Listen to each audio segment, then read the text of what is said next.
Alright, alright, alright. James Cameron apparently was writing a new Terminator movie. I know, I can hear the shouts and hoops and hollers from the audience right now. You guys watching this. Shocking, actually. Not what I expected to see. Apparently he paused work on it all as well. For what I would say is a really dumb reason. Quite frankly. But we'll get to it. I think a lot of people will be really excited by this. So you know what? If you're excited, kudos to you. You know, more for you. I never want to, you know, sort of piss in someone's Cheerios when it comes to these things. I'm not going to get massively excited myself for the simple reason that James Cameron, you know, he hasn't revisited some of these projects for a while, and he did actually work on a story for Terminator Dark Fate. You know, he gets story credits on that. So, however much he was involved in that, that film never turned out to be particularly great. So I'm not going to be like, yeah, this is great, just because the evidence indicates otherwise. You know, and I really like what James Cameron has done in the past. Let's put it that way. So let's take a look at this, because this, I think, this came out of nowhere for so many people. People are like, what? Really? He was doing what? So hit subscribe if you're new here. Turn the bell notifications on. Let's dive into this and leave your thoughts down below. Your instant thoughts now. And then edit your comment afterwards. Right? I want to know, are you excited for this? Do you like the sound of this? James Cameron returning to Terminator. Right? And then when we get into why he stopped, I want you to edit your comment, guys. Indulge me. I want you to edit your comment and tell me whether you're still excited. Because I think it's a really dumb decision. The reasoning why he paused work on his new Terminator movie. So, after helming Deadpool, Tim Miller quickly became one of Hollywood's most in-demand filmmakers. And when creative differences with Ryan Reynolds led to the filmmaker walking away from Fox's planned sequel, Deadpool 2, he set about rebooting the Terminator franchise alongside James Cameron. Welcome news after the disastrous Terminator Genesis a few years prior. Cameron publicly gave the movie his seal of approval, a decision he's since admitted regretting due to what a colossal disaster Genesis ended up being. And he did exactly the same for Terminator Dark Fate, make no mistake, that's a fact. So while Dark Fate ended up scoring positive reviews and praise from fans, I'll dispute that. It didn't make the necessary impact at the box office, so it only did. This is one of like such bad taking. $62 million in North America. Fucking hell, that's so bad.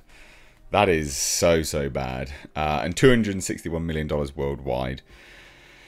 The blockbuster was deemed a flop and seemingly put the iconic franchise back on the shelf. Now that, just for like perspective reasons, $261 million worldwide. I mean, the budget for this was just under $200 million, like $196 million, and it was split three ways. So it was split between Skydance, Paramount Pictures, and 20th Century Fox. So not great, not great. And then there was also a co-financier of Tencent, who did the sort of final 10% of the budget. But $200 million, it took 261 worldwide. Everyone lost money on this. That's how monumental a failure this film was. Everyone lost tens of millions of dollars on this film. Not small amounts, not just millions, tens of millions. You know, it would have lost significant sums of cash.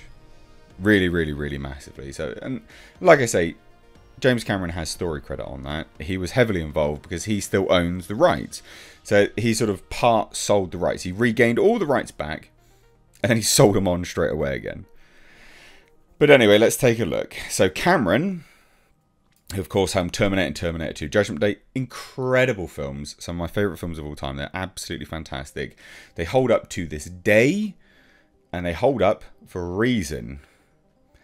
Has previously shared his hopes to do something new with the franchise and recently confirmed at Dell Tech World event, what a weird place to announce this, that he started writing a new movie 3 months ago. Unfortunately, he's since decided to put the project on pause while he waits to see how AI advances in the real world.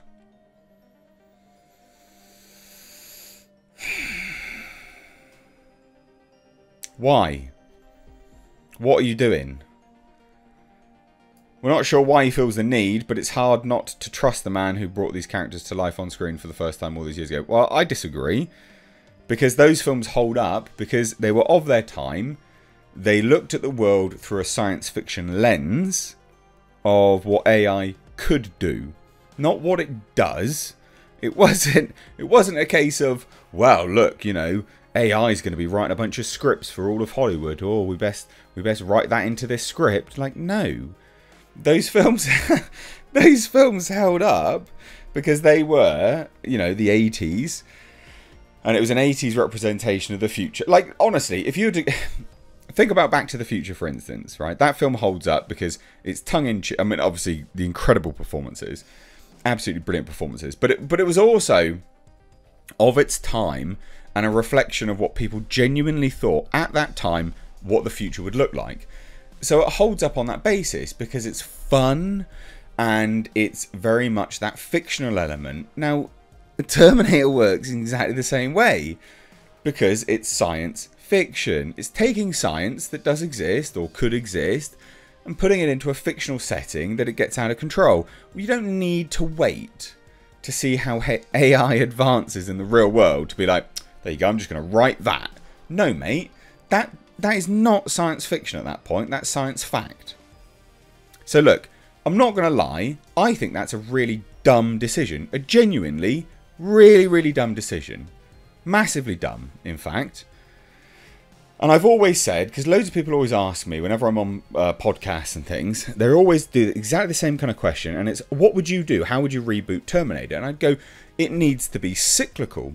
If anyone remembers, at the start of Terminator, we won the war. Skynet lost. And in a last-ditch effort to turn the tide of the war, honestly, it was just a momentary, this is all I've got left.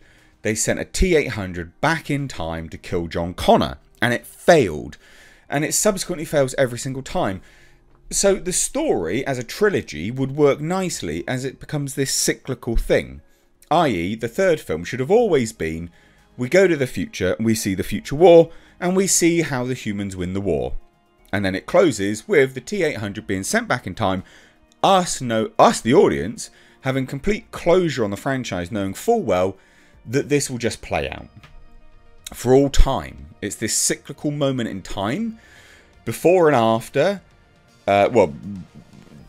Before and during is fixed, and after, because we've won the war, humanity goes on to, you know, prosper. I think that's a great idea, but no, apparently not. So, look, not going to lie, I think that's super dumb. And this is what was shared. Rod Mercado says, so James Cameron just told the Dell Tech World crowd that he started writing a new Terminator movie 3 months ago, but wants to see how AI shakes out before he goes any further. Why? It's not relevant, mate. Come on. No one cares. They don't want to see that. They want to see how, it's fiction. Anyway, have you changed your mind? Because I'm sure loads of people love this. I just read that and I just got exasperated because I'm like, no. It'd be like not writing Back to the Future because you're just going to wait until the future actually comes around and go, oh, well, I was wrong anyway then. What's the point? Anyway, let me know your thoughts. Take care.